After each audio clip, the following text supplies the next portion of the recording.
Whoa. Whoa. Just kidding. All right, it's Memorial Weekend 2020. We're going to talk about enrollment strategies, how to fill your childcare, your preschool, lots of different strategies on how to do that. A lot of people say, hey, you got to spend a lot of money to do that. I don't think you do. In fact, I know you don't. So follow us.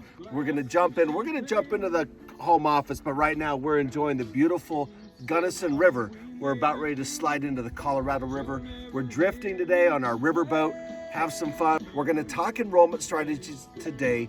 There's so many different ways that you can fill your center, and a lot of experts will tell you to spend money on postcards and mailings and all kinds of things, and $300-400 referral fees to your parents. Let me tell you something. Your parents want you to keep your center full. They want the classrooms to be full of children and lots of rich learning opportunities. So let's show you how we're going to slide out of the Colorado River. We're going to jump back into the home office today, where I'm going to show you some tools, tricks, and strategies to fill your classrooms. All right, glad you joined us today. Oh, we're on the Gunnison River, about ready to slide back into the Colorado. Is it not beautiful on this Memorial Day weekend 2020? Happy Memorial Day, everyone. Come follow me.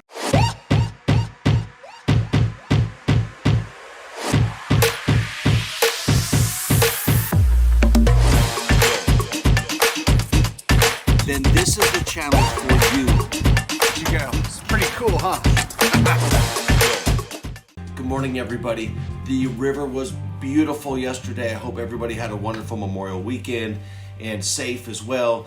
We are talking about enrollment strategies. We're up early in the home office this morning after a great day on the river yesterday, and we're going to talk enrollment. At the end of this video, I'm going to tell you the one thing that nobody is talking about. I've watched all kinds of experts and consultants talk about enrolling children in your center, and I never hear what I believe is the absolute biggest, best strategy for filling your center. So we're going to talk about that. You got to stay to the end to get that. First, let's dive into a few things that are really critical. Number one, making sure that your roster is organized. I'm going to show you real quick our brand new, fully ready to go in the treasure box, our CCBC, our Child Care Biz Consulting Premium Disney roster that you can go in there, make a copy of it, save it, use it for yourself, and begin keeping better track of your roster. All right, here is our roster. This is our CCBC 2020 basic, our basic Disney roster with ROMs, we call this. So let me just speed through here. This is just a quick preview for everybody. We have created some classrooms in here. Here's a couple of toddler classrooms set up for 5 and 6. This is a mirror image of our Fruta Center. Here's an early preschool. These are 3-year-olds. It's set up for 20. And again, if you haven't seen this already, we've got Fred Flintstone here, who's coming Monday, Tuesday, Wednesday, Thursday, Friday, and Tweedledee is coming Tuesday, Wednesday, Thursday. So I've done lots of recordings on Tetris and doing and enrolling children part-time. That's a huge key. Part-time, I mean at least not, less than 5 days a week. That's critical. So this allows you to keep track of exactly how many children you have in your program. Here's a preschool classroom for you as well, a pre-kindergarten classroom, and here's a kindergarten and school age roster as well. All right, so these are just examples of how to do that. Real quick on how to maintain this, check this out. This is really cool as well. Let's say you have a new early preschool 3-year-old child coming into your program, and you're going to insert a line. You're going to copy this bottom line. This contains all kinds of formulas, and you're going to put this in here. We're going to call this child Ricky Rocket. All right, so Ricky Rocket is in here now. Whoops, there we go. You'll notice there's a C in here that was copied. So we participate in the food program for free and reduced. We put our free as A, our reduced as B, and our paid families as C. What that did right here when I put that C in there, this is early preschool. We've got a sheet that automatically creates this over here. Let's find Ricky Rocket. It's going to be right here. That was automatically populated over here for Ricky. He's in our C category for our state food program. You'll notice there's nothing shaded here. He doesn't have a schedule yet, whereas Woody Woodpecker is shaded for Wednesday, Thursday, Friday for all 3 meals, breakfast, lunch, and snack. This is automated. Really cool. We're going to build Ricky a schedule real quick. We're going to put him in on Monday, Tuesday, Wednesday. And if you jump over here to the ROMs, records of meals served, there he is, and now those 3 days are shaded. So our staff can see that it's shaded. So when they're taking attendance during meals to fulfill our food requirement contract, this is so simple for them. And if they end up marking Ricky down on a Thursday, Friday, I can take a quick glance at this, see that he's marked in on an area that's not shaded, and I know that he was not following the schedule, or maybe he dropped in. A great auditing tool. All right, enough of that. Watch this. We're going to put in a birthday for Ricky. We're going to go 3, 5, and we'll go 17. And automatically we know he's 30 months old. He's 3 years and 2 months here. And look at this over here. This automatically populates his name over here for our staff. So this is the sheet that we give to our staff over here on the right side. And again, you'll see he's only scheduled Monday, Tuesday, Wednesday. If he were to go ahead and add a couple of days, let's say he picked up Thursday, Friday, he's shaded over here now he's added here on Thursday, Friday for the roster. And if we jump into the ROMs again, there he is, and that's already shaded those cells over there. Pretty cool, huh? All right, so that is a sneak preview of our enrollment form and our classroom roster, rather. And this is a very basic one. A lot of centers I know, they just want to have a basic. They want to have a single count of who's coming each day. Also within our roster, our classroom roster, is a student checklist. So with these names, and we'll get these automatically populating over here, this is how we keep track of our IEFs, our income eligibility forms, our emergency medical authorization, which includes annual transportation agreement, health form, immunizations, and a special plan if necessary, like if they have a nebulizer or an EpiPen. And let's say they put that in over a year ago, let's say 5/1/2019, and that means I need to get that updated because once a year, that's critical. Let's say it's 7/1/2019, and it'll turn pink. It's within 60 days of expiring. This can be automated. This is automated. Very cool. A great way, the best way we found to be able to track just a few things in that student's file in a really effective way. Pretty cool.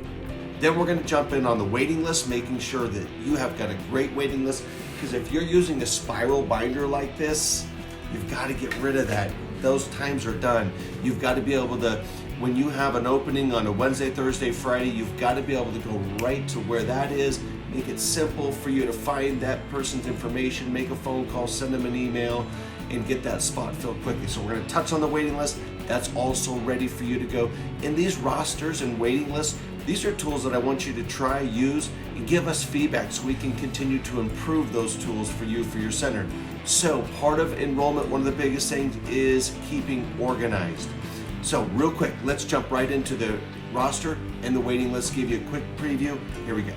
I want to be clear that the reason why I micromanage times of the day is because we have school-age program, we have preschool, we have half-day programs with our local districts, so we partner with them. And partnering with your local district is a huge part of keeping your classrooms full and enrolling children opposite of a child's school district schedule. So that's important. All right, let's dive back into the roster. If you're going to get more technical and micromanage your enrollment like we do in our centers, let me show you our CCBC Premium. So this is our premium roster where we keep track of different sections of the day that children arrive. We're talking about enrollment strategies here, but this is critical that you track your enrollment.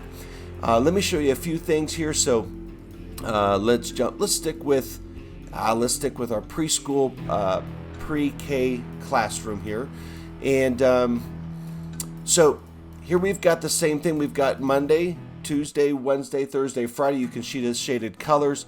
And then we divide up our days 6 to 9, 9 to noon, lunch 1 to 4, 4 to 6, because sometimes we have children only come 9 to noon for morning preschool.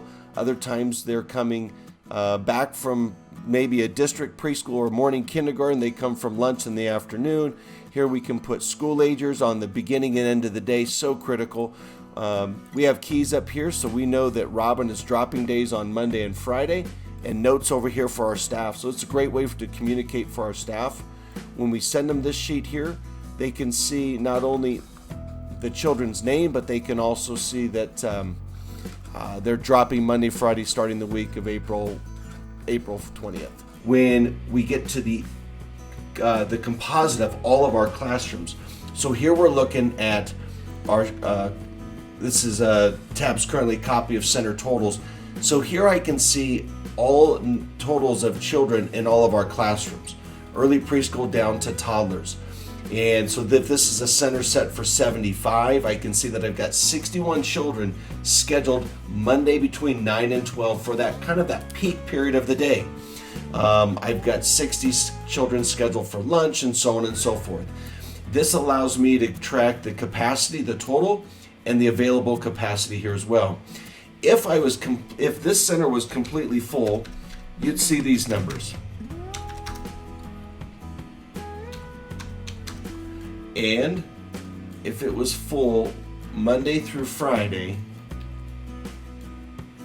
you'd be able to track your entire program.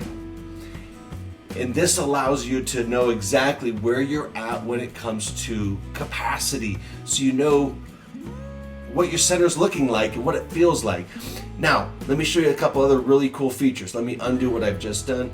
And this is, again, a very Disney-like fictitious schedule. So hopefully your numbers are better than 81% enrollment, but if they're not, it's okay.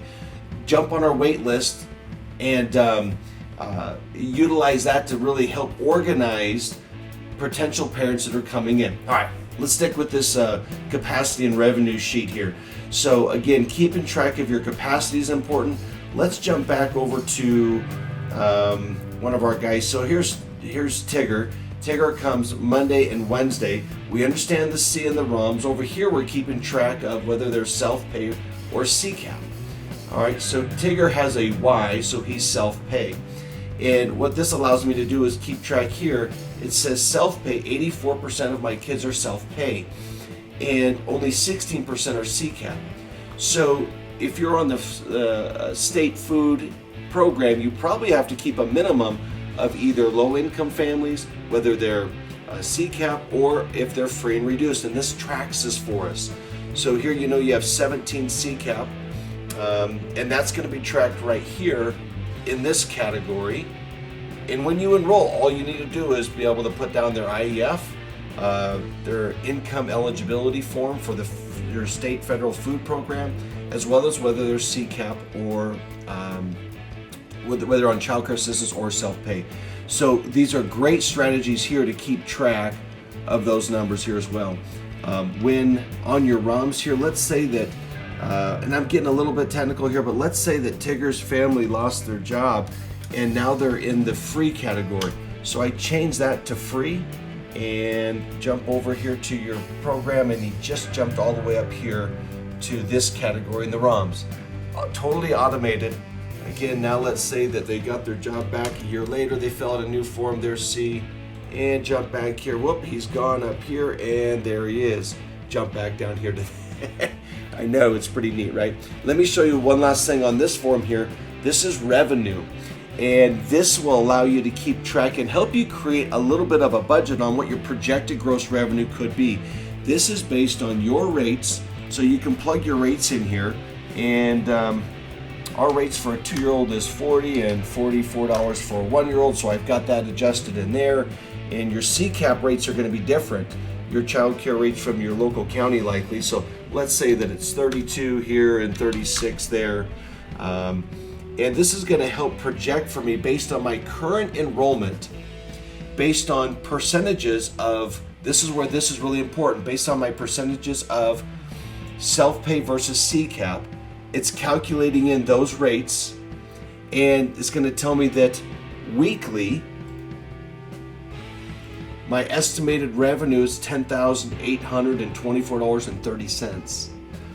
It's going to show me monthly and annually what that estimated revenue is going to be based on my current actual enrollment. Show me a program that will do that. And all you have to do is manage your enrollment here. This works also on our basic roster. We have the same formulas in here for you as well. So if you lose a classroom, your revenue model changes. And all you're doing to maintain that revenue model is maintaining your current enrollment, nothing more. Let's undo what we just did. So again, let me jump back to this one here. We're looking at revenue projections here, and you can see it based on how much you're revenuing per classroom per day. So per week, our preschool, pre-K classroom in this model is revenuing the projected gross revenues about $3,000, whereas in our toddler classroom it's $1,000. This is a great way to determine whether you're making money or losing money in each classroom. This is part of enrollment strategies. You've got to not just focus on just the kids, but what that means in terms of gross revenue and payroll costs, and then you can work on fixed and variable costs later. So what a great model we have here. This is potential gross revenue based on the percentage of self-pay and CCAP, or I keep saying CCAP here in Colorado, it's child care assistance. So this tells you if we're at maximum capacity based on my percentages, which are 84% self-pay, 16% child care assistance. This could be our total gross revenue in this model. It also shows me down here, because I'm not full in this model, that I'm losing $6,500 a week, $27,000 a month, and $330,000 a year. That's a good motivating factor to fill your classrooms. Let's get to that right now. Let's talk about filling your classrooms. Remember, I mentioned the waiting list on the Spiral Notebook. Get rid of that. You've got to have a smart waiting list. You can do it in Excel. Here's this model waiting list. This is called our CCBC Premium Wait List. It's in our treasure box. You can check that out. And this will actually show you how many children you have in each classroom on the waiting list. Okay? And you can prioritize them: green, blue, yellow, and red. So green for us is go, go, go. These are our top priority. Maybe they're siblings. Maybe they've been on our waiting list for a while. They've just come in for a tour. Blue is our standard, yellow is slow down, and red is there's some kind of concern on why they're in the red category on our wait list, but it allows us to create those different lists. And here, basically, it's a simple Excel spreadsheet, but built in Google Docs. And so here's Tigger and Eeyore on our wait list. Let's say Christopher Robin calls up and I say, hey, what's your child's name? They say Tigger, and I type that in there. All of that information comes up. The comments of previous conversations I have here come up. On this screen, it shows me that they have a sibling, Eeyore. Looks like they're waiting in our older toddler 2 classroom. Looks like Tigger's 3 years, 4 months. Here's their schedule availability. I'm so used to this. I like looking here when I look at my wait list, so you can use it either way. I can see that they're looking for Monday through Friday. I have a phone number or an email here. I can change the color coding and say, oh man, these guys are coming in for a tour. They're really great. These guys are going to be red. I'm going to grab them. I'm going to slide them to the very top of our wait list here. In that classroom, everybody moves up there. As you put in new kiddos in here, their classrooms are automated. I'm not going to show you that now. You can look at that in a different video. Their age is automated based on formulas. So a great way to really keep track of your kiddos is have a fantastic wait list.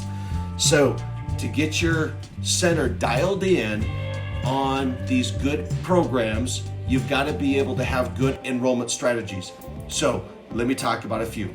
I want to mention another consultant here that's just down the road from me here in Colorado. Her name is Chris Murray. If you have not subscribed to Chris Murray, you need to do so. She is fantastic, has a lot of great marketing and business strategies and success strategies for the culture in your program and some others as well. So make sure, we'll put a link to Chris Murray's channel down below. She has the Child Care Success Company, so lots of great information. Here's a clip. She talked about postcards. We tried postcards years ago. I'm going to share a little bit with you, and then I want to talk about my thought on postcards. You don't want to just rely on email. You have to address the fears in your prospect's head. List out all the fears in your parents' heads of what's going on right now, and you've got to hit those. You can also be doing it when you collect physical mailing addresses from prospects. And the way we teach you to do that is through our phone script. Get creative, Use technology as a call to action instead of just picking up the phone. You got to get some physical addresses and spend some money on stamps and some cute mailings. Just be cautious when it comes to advertising, spending money on advertising. I would much rather have a great Facebook page and share that, and have one of my staff get involved, do a little social media experiment in my local market and advertise through Facebook and reaching out that way. Make sure you've got a good website. That's a great enrollment strategy as well.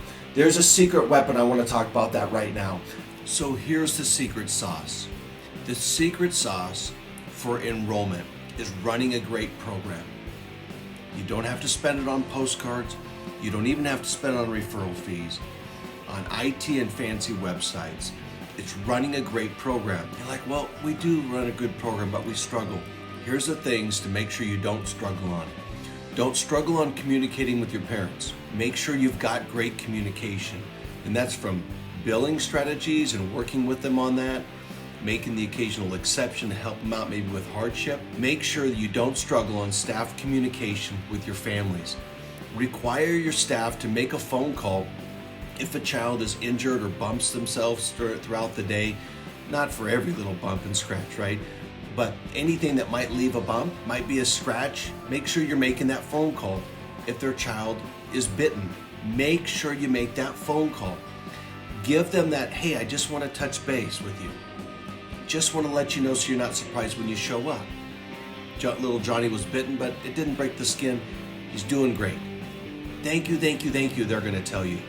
And then they're going to tell their friends, boy, they just take such good care of little Johnny, and they communicate on things. It's wonderful. Reach out and say, you know what, hey, he's running a 98.9 or 99 temperature. He's just not himself. I just wanted to give you that quick heads up. You don't have to pick him up right now. You know, our temperature that we would send home is 100 degrees, but he's just not himself. Make that communication. When you're communicating with a parent, there's nothing more that you could do that's going to make them feel comfortable when they can't be with their parent, with their child. That is what's going to fill your program. That's it. That is the secret sauce, because your families are your walking billboards. A nice way to say that. They truly are. Moms are talking about their kids all the time, and they're talking to other moms. Dads as well, but moms more specifically, for meeting their needs, making them feel comfortable and confident in the care their child is given. It's phenomenal. Support your staff. That's the secret sauce. That is how you're going to fill your center. Because when their staff feels supported, they're smiling, they're communicating with parents better, more effectively, putting their joy into their children, which is why they're working for you to begin with. Take care of your staff, support them. And when they pour into their child fun songs and things like that, and their children go home singing new songs and talking about great things they learned in preschool, parents are like, wow, I asked you yesterday, what did you do? And you just say, I played. And now you're talking to me about space and science and different fun things like this. Wow, that's exciting. So reinvest into your curriculum. And that doesn't mean buying fancy curriculum. That means supporting your staff so they have supplies and materials to make available and pour into the children into your program. Invest into your program. That's how you fill your enrollment. That's how you fill your center. Love on your staff, love on your parents. Make sure that whoever's greeting your parents has got a great smile on, not a grumpy, stressed out owner frown. Been there. And that's it. That's it. And you might say it's not filling fast enough, so then make sure you're using the tools to manage your enrollment. If you're not using a great roster and some great tracking and simple schemes so that you know, hey, this child's leaving in 3 weeks, and you've got someone ready to come in 3 weeks, and you've got that clearly, not only for yourself knowing, but for your staff. Remember, communication. You want to run a better program, be a better communicator. Yeah, that's leadership. Leadership will fill your center. That's where enrollment comes from. Your parents don't need $300 enrollment fees. The first thing I do when I sort the mail is I throw out all these postcards and catalogs. I look for the bills or the checks. I don't get many of those, not in the mail. So pour your time and energy into the families. Maybe bring a staff member in a little bit early so you have kind of that peak parent walk-in time, and talk to your parents. Say, hey, listen, we're trying to fill the rest of our classrooms, so please, if you have anybody that you're talking to that has kids looking, let them know we have some availability. Jump on Facebook, on your Facebook page. Do a video like this. I know it's intimidating for many, but watch yourself, do it again till you get a good take, and then put it on your Facebook page and just ask your families, listen, hey, we're really working to try to fill our center right now. We want to be able to maximize those opportunities so we can support our staff and we can pour back into the children's in our programs. So ask the parents through Facebook in a video for referrals. And just say, we would love it if you would reach out to friends, neighbors, co-workers, and let them know we have some openings. And we desperately need to fill those so that we can meet our payroll expectations, we can continue to grow, and again, pour more opportunities into our classrooms and create better opportunities for our staff too. But we have to make sure our classrooms are full to do that. So families, if you can help us out by just talking to, again, friends, co-workers, associates, and let them know that, hey, ABC, our child care centers is that you love it. Give them a couple personal experiences and tell them, hey, if you're looking for care, come see us. That's all you need to do. That's it. As long as you're taking care of your program. That's the sauce. It's not that big of a secret. Not anymore, at least. Thanks for watching. Hey, I hope we gave you a lot of good strategies today on how to fill your center. The biggest thing is passion. People call, they come in for a tour, they see the passion that you have for the children in your program, they're going to want their children there. Your current families, whether there's 10 or 20 or 100, are your biggest asset when it comes to filling your classroom. So anyway, we're going to enjoy the weekend, the rest of Memorial Weekend on the Colorado and Gunnison River today. Floating, beautiful, beautiful sunshiny day. Thanks for joining us. Don't forget to like and subscribe. See you soon. Let's jump in the river. No, seriously. I keep recording. Don't. Oh, I think it's recording. Here we go. Oh, wow, it flipped upside down.